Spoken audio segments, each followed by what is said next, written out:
Well, you can't. It's not trying to get in the class. You gotta get from the other kids. So, I want to write 20. Okay. Except for Bob Devin. Mountain Dew and Tootsie Rolls.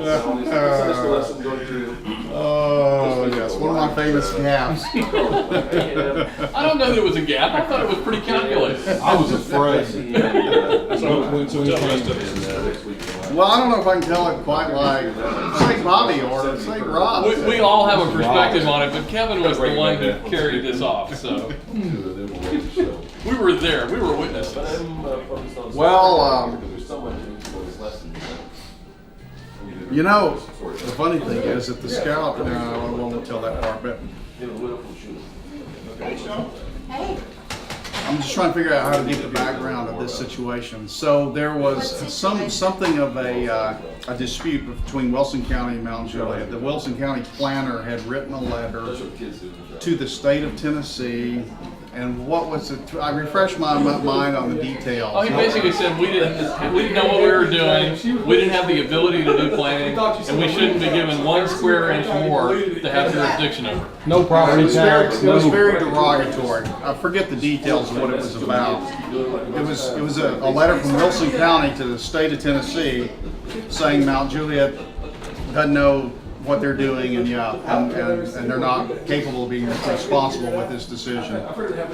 So we went to, not long after that, we all went to this meeting of the Wilson County leaders, which included City of Lebanon people, City of Mount Juliet people, Watertown people, Wilson County people.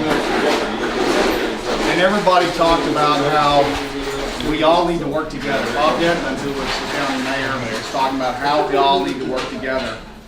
And so at some point I said, "Excuse me, Mr. Dedman."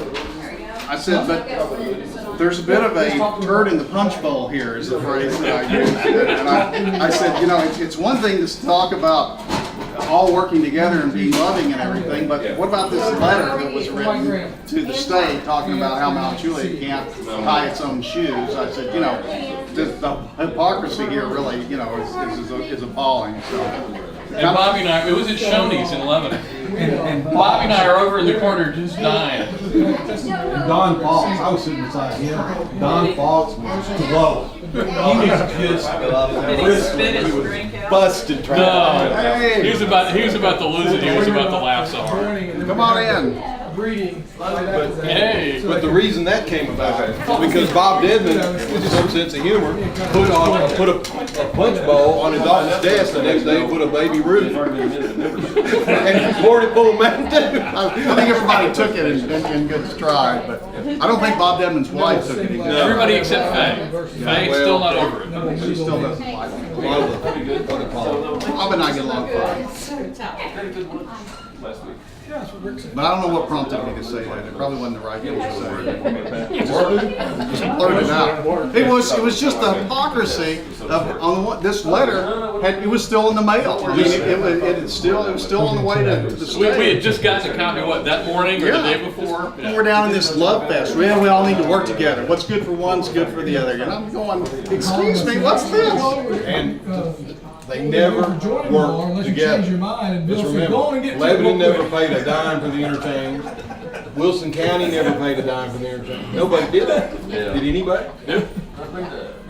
They all came with the ribbon cutting though. They all came. This is Kim and Jerry Cersei, and they are my neighbors. They have been my neighbors for 15 years. They went out and see you every now and then. Yeah. Back when we tried to run. Tried to run.